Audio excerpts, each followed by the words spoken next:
Welcome. In this video I will show you how to use private save for files on your OnePlus 15R smartphone.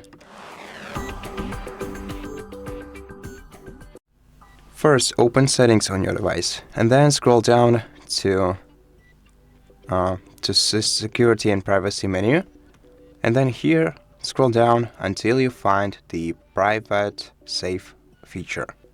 Tap right here, then create a security password for your save, and now you can add different kinds of files to the private save, like images, audio, documents, and any other files. To add a photo, for example, or any kind of file, just select what kind of file you want to add and then tap add at the bottom, and then select items from your gallery, for example, if you selected photos. Then tap lock at the bottom to protect them and hide them from public. Now we can access all of them in the private save. Once you exit the private save, you'll be able to reopen it in settings in the same security and privacy menu.